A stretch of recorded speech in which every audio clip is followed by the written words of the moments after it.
Come September and the city of Pune becomes the focal point of India's tourism map. Built around the traditional festivities of the Ganesh Chaturthi, Pune assumes the role of India's cultural capital.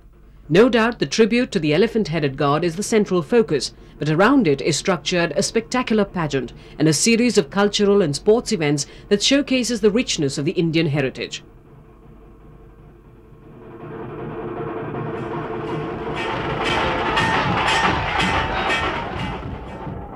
The Ganesh Chaturthi is celebrated all over Maharashtra amidst festivities, but it is here that the affair has been institutionalized. And in the past 6 years, the relentless efforts of its organizers has resulted in the festival fast becoming the high point of India's cultural calendar. The mix we have in this festival, no festival India offers. It's the top-class artists who come, there's top-class musicians who come and dance. The Pune Festival gives so much of variety for everybody, and everybody who's gone to the other festivals say that they've not seen anything like this anywhere.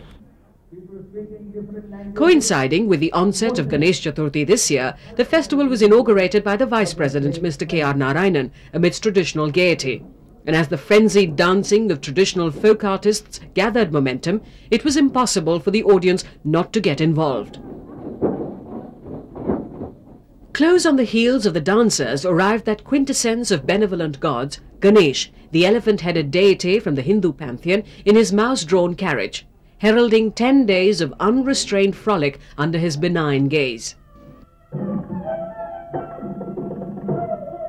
So it is that we see some of the greatest names from India's music tradition performing here.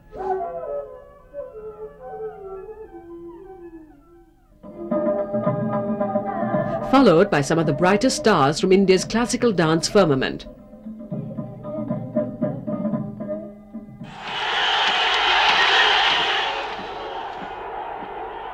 But what gives the festival its distinctiveness are the series of rural events, including the Bullock cart race. Here, in the backdrop of a traditional Maharashtra village, the visitors get to cheer and root for their favorite Bullock teams. An event popular with the foreign tourist. What the foreign tourists have liked best is the Bullock cart races. They really enjoy the Bullock cart races.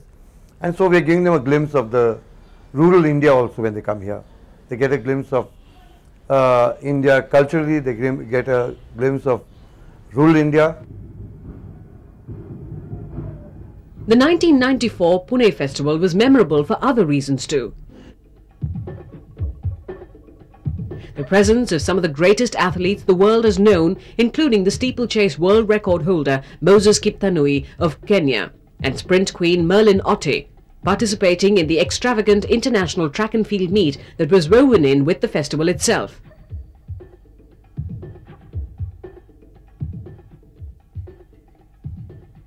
Coming as it did as a precursor to the Asian Games at Hiroshima, the event exposed Indian athletes to the highest standards of international class while promoting athletics itself in the country. In India, there's a hang-up about cricket and more cricket and tennis, but the mother of all games is athletics. So this is primarily to popularize athletics. This is not for competition. The meet attracted over 150 foreign athletes, including teams from Kenya, China, Ghana and the United States. But the one name that had the crowds packing into the Sri Chhatrapati Stadium was Carl Lewis. And in spite of an out-of-form Lewis finishing third in the 100 meters dash, it was the mere sight of the legendary winner of the 8 Olympic golds that will remain the most cherished memory of the ITC International Athletics Meet. Bringing in the great athletes for the young people to see. Everybody needs role models, everybody needs someone to look up to, and when they see us on TV it's one thing, when they see them here it's totally different. And it was great to see the stands full of kids because they need to see the great athletes and then set goals for themselves, and the most important thing is to never let anyone get you down and never give up. Stay hanging there and be the best you can be, and that's it. The evenings, however, belong to the Lord Ganesh, and in this temple, Dagru Seth Halwai, one of the richest endowments in India, we watch the 101st year of this puja being celebrated. It is on the last day of the festival that the spirit of Ganesh comes alive, as the god is ceremonially taken for ritual immersion. The mood is of frenzy.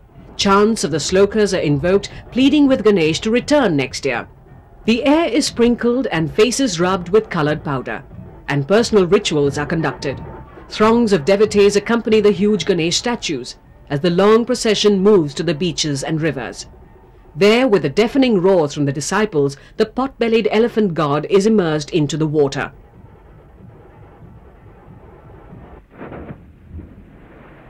And one more cycle of India's religious rhythm comes full circle.